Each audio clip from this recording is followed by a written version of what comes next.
ഇനി ഭർത്താവ് ഭാര്യയ്ക്ക് ചെയ്യേണ്ട അവകാശം പറയാം. അന്ന ഹക്കീം ഇബ്നു മുആവിയ, ഭാര്യ ഭർത്താവിന് ചെയ്യേണ്ട ഒരുപാട് അവകാശം നമ്മൾ പറഞ്ഞു. ഇനി ഭർത്താവ് അങ്ങോട്ട് ഭാര്യയ്ക്ക് ചെയ്തേണ്ട അവകാശം പറയാതിരിക്കാൻ പറ്റൂലല്ലോ, രണ്ടും കൂടി സമന്വയിപ്പിച്ച് പറയണ്ടേ. പറയട്ടെ. ഹക്കീമിന് മുആവിയത്തുൽ ഖുശൈരി എന്നിവരെ തൊട്ട്, നബി അവരുടെ വാപ്പയെ തൊട്ട്, ഖാൽ ഖുൽതു യാ റസൂലല്ലാഹ്, ബാപ്പ പറയാണ്, ഞാൻ ചോദിച്ചു അള്ളാന്റെ റസൂല്, മാ ഹഖ്ഖു സൗജത്തി അഹദിനാ അലൈഹി, ഭർത്താവിന്റെ മേലിൽ ഭാര്യക്ക് കൊടുക്കേണ്ട അവകാശം എന്താണ്? മാ ഹഖ്ഖു സൗജത്തി അഹദിന, ഞങ്ങളിൽ നിന്നുള്ള ഒരാളുടെ ഭാര്യക്ക് കിട്ടേണ്ട അവകാശം എന്താണ്? അലൈന, ഞങ്ങൾ ചെയ്യേണ്ട, ഭർത്താക്കന്മാർ ചെയ്യേണ്ട. ഖാൽ, അപ്പൊ തങ്ങൾ പറഞ്ഞു, അൻ തുതിഇമഹാ ഇദാ തുഇംത, നീ ഭക്ഷണം കഴിച്ചാൽ നീ അവൾക്കും ഭക്ഷണം കൊടുക്കണം.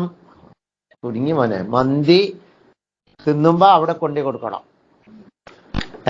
മന്തി തിന്നണ്, ഭാര്യക്ക് മന്തി ഇല്ല, ഭാര്യക്ക് വെറും ചോറ്, അത് പറ്റൂല. നീ ഭക്ഷണം കഴിക്കുമ്പോ അവർക്കും കൊണ്ടേ കൊടുക്കണം. മനസ്സിലായ? ഉപ്പേക്ക് കിട്ടുമോ നോക്കിട്ടേ. പിന്നെ അത് വിട്ട് അപ്പൊ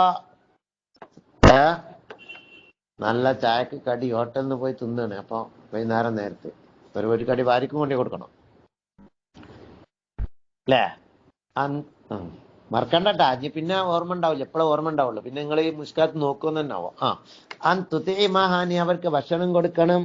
ഇതാ തഇംത, നീ ഭക്ഷിക്കുമ്പോൾ. അല്ലാഹ്, അപ്പൊ രണ്ട് ചെലവാ അല്ലേ? വതക്സുവഹാ, നീ അവൾക്ക് വസ്ത്രം വാങ്ങി കൊടുക്കണം.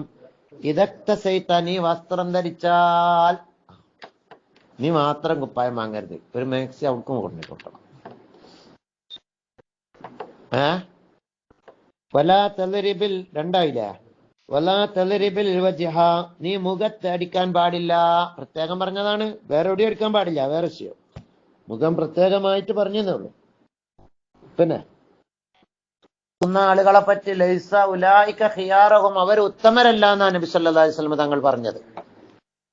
അതുപോലെ നബി തങ്ങൾ ഒരു ഭാര്യയെയും ഒരു സമയത്തും എന്തായിട്ടുമില്ല, അടിച്ചിട്ടേ ഇല്ല എന്ന് ഹദീസ് കാണാം.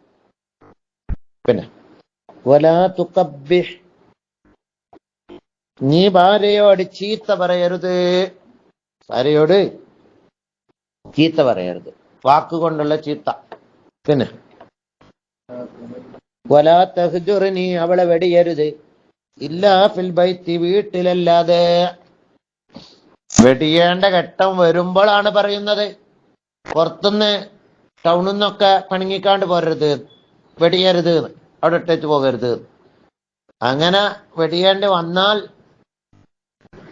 കിടപ്പറ വെടിയാന്ന് അറിഞ്ഞില്ലേ, പിണക്കുണ്ടെങ്കിൽ അവളെ അനുസരണം കിട്ടാൻ അതേ വഴിയുള്ളൂ എങ്കിലാണ് അതൊക്കെ, അതും വീട്ടിൽ നിന്ന് മാത്രം. ഇതൊക്കെയാണ്. അപ്പൊ എന്തൊക്കെയാണ്? നീ വസ്ത്രം ധരിച്ചാൽ വസ്ത്രം ധരിപ്പിക്കണം, നീ ഭക്ഷിച്ചാൽ ഭക്ഷണം കൊടുക്കണം, മുഖത്തടിക്കരുത്, ചീത്ത പറയരുത്, വീട്ടിലല്ലാതെ പിണങ്ങേണ്ടി വന്നാൽ പിണങ്ങരുത് എന്നർത്ഥം.